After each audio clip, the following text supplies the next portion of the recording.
one. Now you see what I've done, can't you?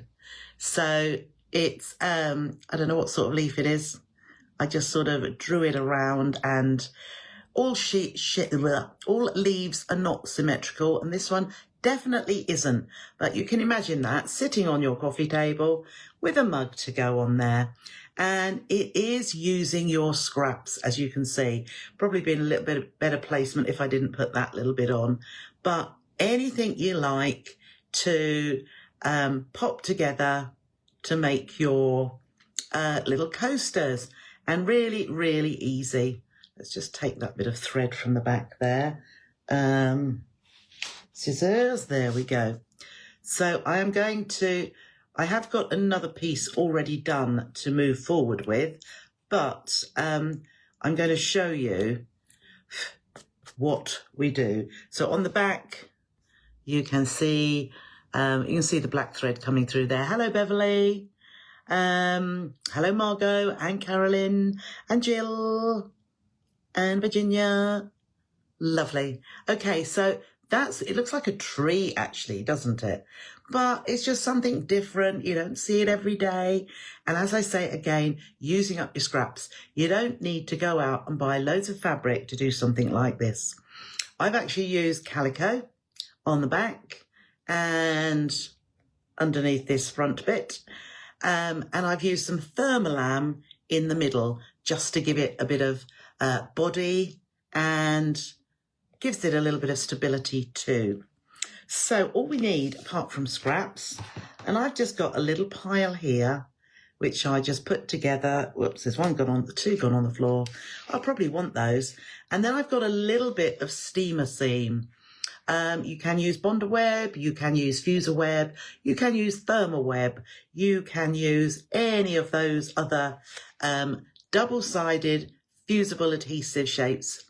Anything using scraps is good, Janet, most definitely. But the reason I like steamer seam is because when you peel a layer off, it's tacky, so your little scraps stick to it easily. I'm just thinking, I'll move that. I'm sorry, I'm not muttering to myself, thinking that really I want an ironing board. Hello, Helen. Hello, Sue. And hello, Sue. Sue, and Helen. Right, let's pop you down so that we can see exactly what we are going to be doing. Right, let's move those back there just a little bit. There we go. Right, I'm going to pick those couple of pieces up. I can only see one at the minute. Okay, might want that one, you never know. So what do we do first of all? So if you're using Bonder web, thermal web, etc., you will find that you only have one side that is papery and smooth. The other side is textured because that's the dry adhesive. So it's got one liner sheet. With steamer seam, it has got paper on both sides. Hello, Bev. So what I like to do is I like to draw on the side that is gridded. So you can see those yellow lines or dashes there. I think they work into 1-inch squares. So that's the side I like to use a pencil to draw onto. So I thought tonight what I would do this one here because that's not too bad. So I'm going to put my steamer seam or my steamer seam on top. Here we go. So, there's just enough space around there. And you can see through the paper. So I'm just going to, so you can draw this, if you want to make it that little bit bigger, I'm just doing a ziggedy line. Whoops. There we go. So I'm using a pencil. I think they're going the wrong way, but when I cut it, it will be better.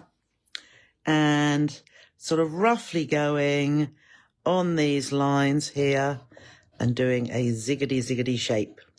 Now, there's no point in doing these veins on here because that is going to be peeled off so you won't be able to see it. So what we're going to do is take that away. and we want to keep that shape showing. So we are going to turn it over. Now I am actually, just to save a little bit, I'm going to cut that off. Now we're all saying, oh, you're using fabric scissors to cut paper.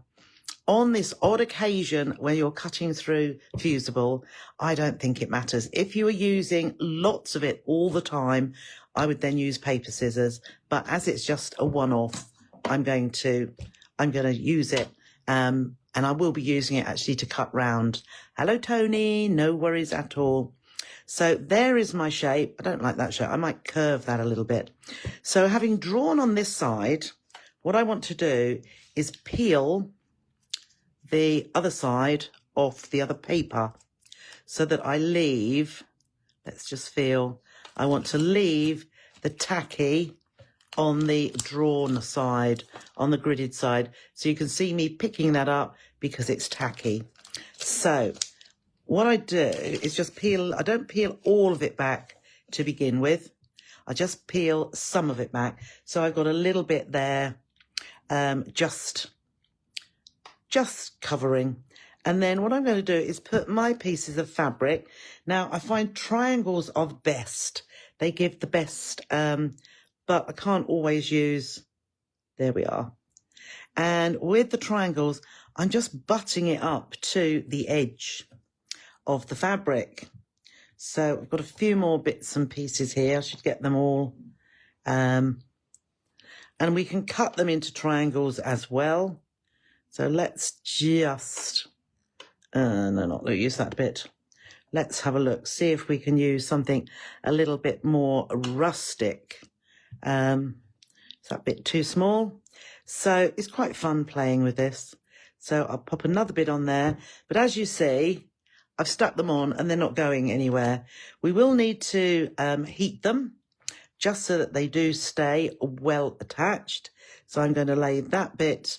I want to make sure I cover all of the adhesive, but only just. I don't want large. If I've got a large overlap, I would actually trim that off. I think I can take that back now. Okay. So next little bit, let's just have a look. See what else we've got here. Oh, let's have a little bit of that.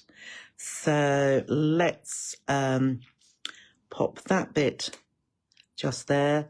So what you can see me doing, I'm just butting it right up to the edge. And let's just have a look. Oh, let's have, nope. You see, I'm being so fussy, aren't I? Oh, that's a nice bit of colour there. So if you want to trim these into triangles, or if you want to trim them into a shape that actually fits, but I'm just, if it hangs over the edges, that is absolutely fine because we'll trim that away anyway. So there's a little bit there. Let's have a look to see. Let's have that. So now the other way, if we pop that just like that. So I'm going to trim this before I stick it down.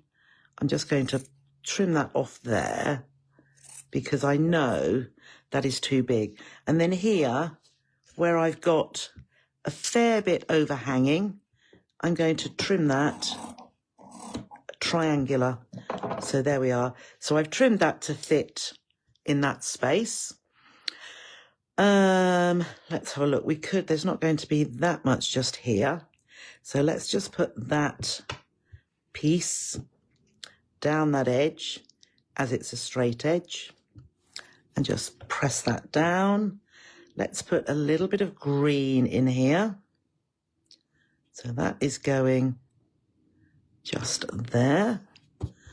So that might come over there. And you'll be able to see if you put your scissor under there, you can see it. Oh, it's only that little bit there. There we go. So we can take that little bit off. And then let's have a look to see what else we have here. I haven't got so many bits of colouring, have I? So let's, just to be awkward, oops, wrong way, put it the right way up. So always right side up. So let's put that down there. As you can see, the drawing is there, so most of that is going to be cut off. Let's put a little bit. So when you've got triangles like this, I can see that that can go in there, but I'm going to trim that bit off. So it's only a little bit, but that is going to fit in there. It's like doing a jigsaw, but of your own making.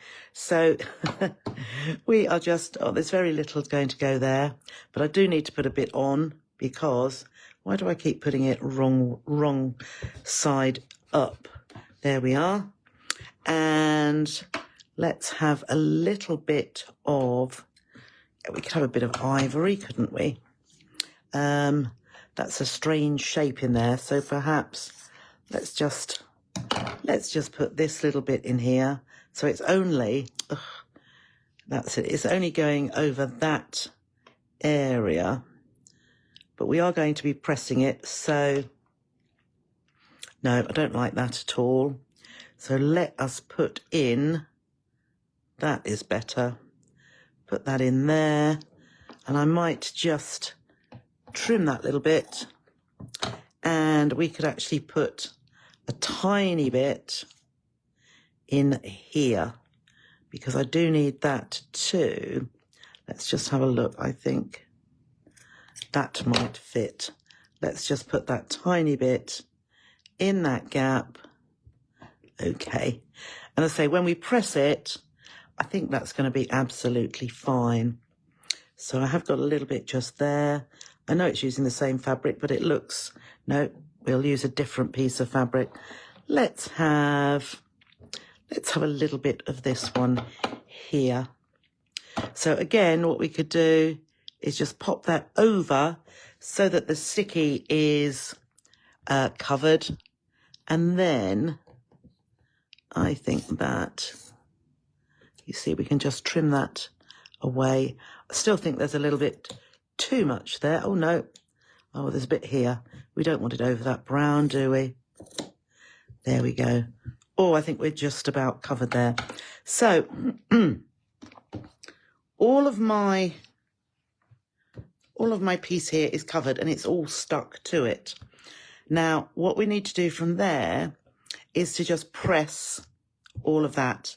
So we just press that with a hot iron. And then once we've pressed it with a hot iron, this is what we get. So that sticks all the fabrics to our steamer seam. So from there, I'm going to keep that bit because that's got nothing on there. But what I'm going to do now is just cut around this edge. So I'm using the same shape. So let's just cut roughly around here, just to get it away from the rest of my my appliqued bit or my bonder webbed bit. Okay, so I have already pressed that, so it's all stuck there. So what we can do now, we do need to have this shape, of course, but what I'm going to do now, because I am going to bring in the iron here so that you can see. So I am going to cut around this shape on the line, or I'm going to do that a little bit. I like that shape a little bit better. Now, because I want to have a little bit of a ziggy, no, I'm going to have it smooth. I'm going to have it smooth, but if you want it to be that zigzag, because we are going to be stitching as well, so we can just cut around here. And as you can see, I haven't cut it exactly to the shape that I have drawn. So let us just, I've done it a little bit bigger. So that's what it's going to look like. And then all I'm going to do now is I'm going to get myself a pin, but I haven't got a pin to hand. So I will have, as I say, I have already pressed it with steam as well on this occasion. If you're using Bonder Web, I would not use steam. So I have scored a line with my seam ripper so that I can pull the liner sheet back. So it's easier to do that. Okay, so let's just pull all the liner sheet off, and I can feel already that that is tacky. So also, can you see that sticking to my finger? And it's lovely that it's tacky because I can place it on my, there we go. So that is on there. I still want to press it though, because I want that to be permanently adhered. At the moment, it is just sticking there. So we will give it a little press, and I've popped it onto some calico, which is on some thermolam, which is also on calico. But you could put whatever you like. If you want some other fabric, some design fabric at the back, absolutely fine. The other thing I was thinking about actually was to pop it, rather than thermolam, to put it onto pelmet violin, because that would give it a nice solid flat base, rather than a little bit of, oh, that's nice and hot, rather than a little bit of softness. But thermolam, although it's not like Insulbright, so if you want it to protect the table with from heat, you could put Insulbright on that instead. So let's just take us over here so that you can see. And then I'm just going to press very carefully just to set that. Have I got steam? No, I haven't got steam on. So steamer seam doesn't, yes I have. Steamer seam doesn't mind steam or just direct heat. There we are. And it will take, that will be set. The adhesive will have set on there, but it can take longer than, you know, you could do 15, 20 seconds. It doesn't burn the adhesive. Now, if you are using Bonder Web, I would say 6, 7, 8 seconds, whatever it says on the ticket, because Bonder Web can actually, with too much heat, it will burn off the adhesive. I don't mean burst into flames. I mean the adhesive will go dry and not be sticky at all. Okay, so having done that, it is best to keep it nice, or wait until, whoops, it cools down. So let's just take us back there. Okay, so I've got my layers together. Now they're not, I don't think they're going to move anywhere, but just for ease. Now with this, I believe, because of the shape, because I've just done it as a smooth curve all the way round, and because we've only got thermolam there, I believe you could just stitch around the edge with your ordinary foot, no need for a walking foot. Whereas I would usually say, whenever you're using wadding, always use a walking foot for the best effect, for the best quilting. But I love a little bit of free motion embroidery. So I have got my free motion foot on there. Let's just move that closer there. So I've got my free motion foot on. I've got my feed dogs down, and I am just going to free motion around the edge, and I'll probably go around it a couple of times because we want it to hold, and then I'm going to put the veins up the middle. So let's pop him there. So let's start at the bottom of the stem there, or the where it's fallen off the tree, and we can just move this around. And if I put my hands on both sides, quite often I will go a little bit faster than this, but I don't mind. When I'm trying to keep a consistent line, I do go that little bit slower. And as much as we say with free motion stitching, you can go backwards, forwards, sideways. I like to turn it. I prefer coming towards me because I can see where I'm going. But it doesn't matter. You do what is most comfortable to you. So I've come to the bottom of there. So I'm just going to go round again. So I'm feeling very relaxed with free motion. I'm not pressing down. I'm just holding it very lightly with the tips of my fingers, and I'm just pushing. I haven't altered my length of my stitch, because the length of the stitch is determined by how fast your machine is going and how quickly you're pushing the fabric. So I'm just doing it quite laid back, fairly slow, but not extremely slow. Slow is not good for free motion because you could get very large stitches, and all you want it to be is nice and smooth. So I'm going to do some veins up here as well. So if you wanted to have a look at the veins on here, and what I might do, if I've got my friction pen to hand, because obviously that will iron out with a little bit of heat.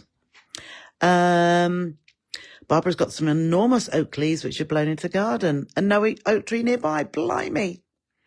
I could draw around a dry leaf. That's what I thought.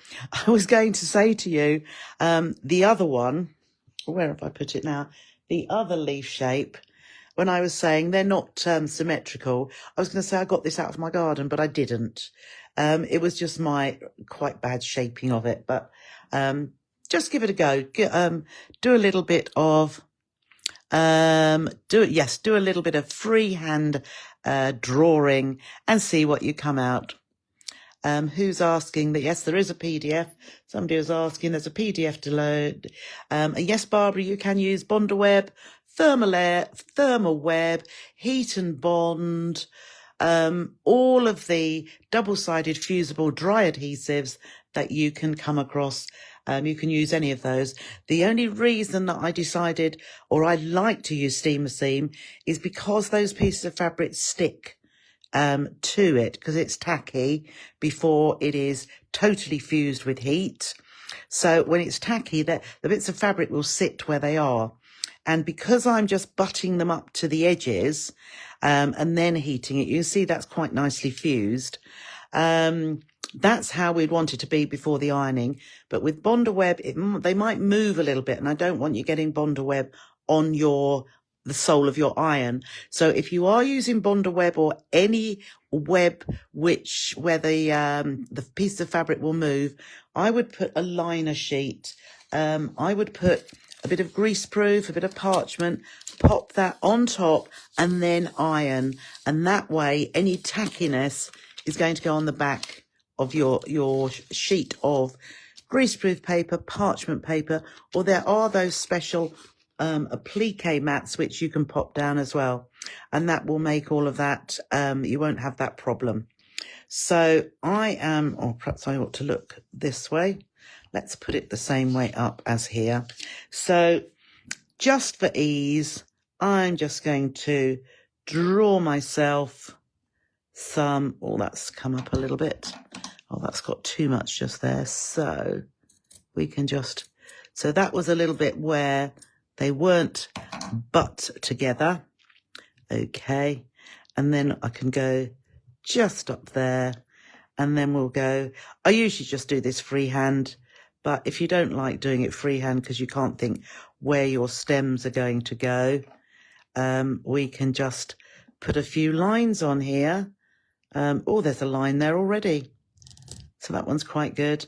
And then I'll put another one just there, just for some some veins to go on. And then all I'm going to do is follow this line, or the lines on there. And when I give it a little press, those lines will come out. So again, I'm coming towards me, and I usually like, I'm going to do it a little bit wobbly. What have we got there? Whoops. Got a little bit of, oh, I think it's got stuck on that fabric. That's what it done. Right, because we can always trim that off. That's where I'd got to. There we are. So up to there. And then I'll come back down again to where my next vein. And so I'll come out there. So I'm basically doing 2 rows of stitching on each vein. And that one missed a little bit, but it doesn't matter because we didn't know where those veins are going. So let's just push that in and out. And then actually let's go. When I'm doing veins, I must admit I like to go away from me. So that one can come over there. The other thing is it also holds down. So let's come over to that one. Holds down the piece of fabric as well, if they're coming up just a little bit. But it's basically a raw edge applique coaster. And we'll just go down there. Okay. Now what we could do, if we're feeling, I just thought of this myself.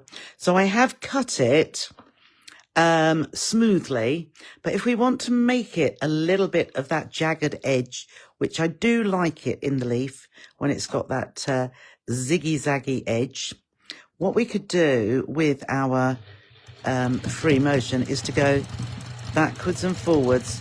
So I'm just doing a little zigzaggy bit coming off the edge. I'm just going backwards and forwards just to give it. You won't see it on the darker shapes, but you'll be able to see it. So I'm just going backwards and forwards here. There we go. And it's also giving it a firmer edge. So, oh yes, you can't see it that much at all. But I'm going to do it anyway, because it's just something a little bit different. So backwards and forwards, as if we're doing our very own zigzag, rather than using a stitch that's in the machine. Now obviously in this machine there is no stitch for a zigzag, it's purely straight stitch, but I'm just moving the machine backwards and forwards. I'm not looking for anything that's absolutely perfect. I'm just doing the zigzag motion, and I'll stop near actually, yeah, that looks okay. I'll stop near the bottom because I don't want it to be, if you look at the stem of a leaf, it will be quite smooth. But let's have a look a little bit closer up. Can you see how I've just done that ziggy-zaggy there? And then all I'm going to do is just trim around the edge. So I am going to leave probably 16th, 18th of an inch, 1/8 of an inch around.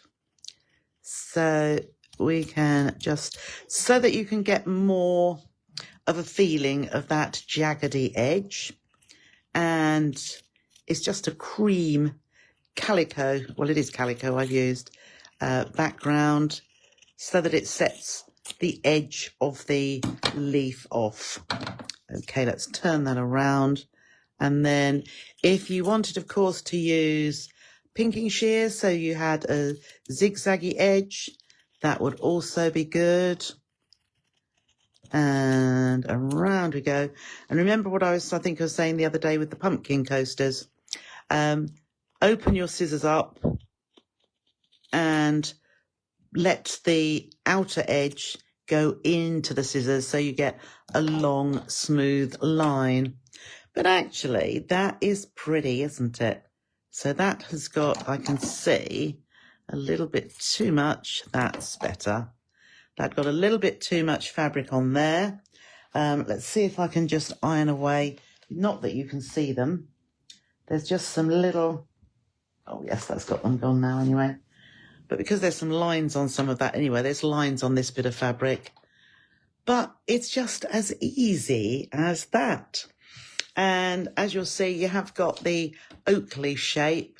If you do want bigger, that's not perfect, Sue, in any way, shape or form. But you imagine those sitting on a wooden coffee table. I think they'd look quite pretty. Or hang them like bunting, hang them from a strip. I could do that to let the Halloween, the trick-or-treaters on next Friday, let them know I'm going for it. You know, I will be opening my door to offer you treats. I'll take a trick now and again as well. But as I say, with this particular, the oak leaf, if you wanted to do it a little bit bigger, by all means, pop another piece of paper over the top and just trace a little bit further away. Let me see if I can just find a little bit of paper. Oh no, that's not that one there. I was going to see, yeah, I might have a little bit here. No, they're my pumpkins. Oh no, here's a bit here. Oh, there's bigger leaves there. I've got some other leaves on here. No, those were smaller leaves. So that's no good. And that one's got that. Bear with. I'm just trying to find a little scrap of paper so that I can show you exactly what I mean. Oh, let's see what, oh no, that's got an order on it. Let's see, this might be a little bit of, oh no, that has as well. Okay. Let's see, there's very little at this end, but by putting that, let me see, you can't see it as well as I can see that through, so I can see the leaf. The paper's a little bit thicker there. And now I've lost my pencil. Oh, my giddy aunt. Why can I never... Right, what I would do, let's use this pen here. So here is I'll draw the outline of what it actually is. But this is for you to make yours. So roughly, that is the oak leaf shape. If you want yours to be bigger, all you need to do is draw a little bit further out, like that, probably 1/4 of an inch to 1/2 an inch, and just go round those edges and round like that. And there you have a bigger one for putting your mug on. You might find autumnal mouse mat. What a lovely idea. Yeah, so you might find that one is a little bit too small. Just go around the edge by whatever. And as I say, all leaves are not absolutely perfect. So just give it a wiggle and use your scraps and make your own super duper autumnal mats. So another thing that I think would look really nice would be a mug rug. You know, have your rectangular mug rugs and pop yourself a leaf at the side. I'm wondering whether I ought to bring mug rugs back again because it was such, what did we have, 18 or 20 months of mug rug swaps. It won't be in the form of a swap, unfortunately, but we could do it as a monthly thing, couldn't we? Okay, let's come back. Here we are. So... let's have a look. Applique would be lovely. That's just what I thought, Patricia. Enlarge on a photocopier. Yeah, I would do that, Barbara, except I can't work out how to enlarge it on my photocopier. It's just, you know, I don't know. You do love a mug rug. Yes, so mug rugs were fab, weren't they? And we haven't done one for a little while. But yes, it was going through mind as to whether to do in the Sew with Trisha group a mug rug a month, and, you know, just going through the seasons would be really, really nice. I've also got an idea coming up. I think it's only about 10 past, so I've got a few minutes here. The other idea that I had, that I thought we would do in the Sew Trisha Sews group. So that group is the group where everybody puts all their makes, everything is made, so that they can inspire others to do what you've been able to do as well. So it's fairly busy group, but there's about 2,500 members, and there's probably 100 to 150 and perhaps only 30 that on a regular basis put makes up. And then if you break it down even further, I could count on 2 hands the number of people that put something every day or every other day. And I'd love to see what everybody's making, you know, most of the time, or at least some of the time. So I thought, and I'll put something in the group, but we won't start until the 1st of November. So it will be a monthly challenge. How about that? Nothing that's really difficult.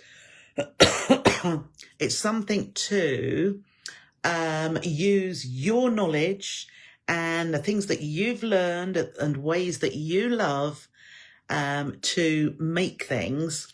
And what I thought we would do, so I was set up on the 1st of the month, the monthly challenge, and it will be in the So Trisha Sews group.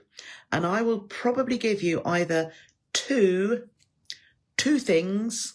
Do you love a challenge? So I will say, I would like to see something useful made in red fabric. Or I will say, I would like to see a little purse made with green and white. That would be it. So nothing that is going to make you think, oh my goodness, I couldn't do that. It's going to be such a wide topic that you could choose whatever you like. It doesn't have to be something that you've made that I've shown you how to make. You could do whatever you like. And what I thought I would do, we will have one post, which is where you would put your pictures, and then people will like the picture or love the picture. And like we did previously with something else, the picture with the most likes will be the winner.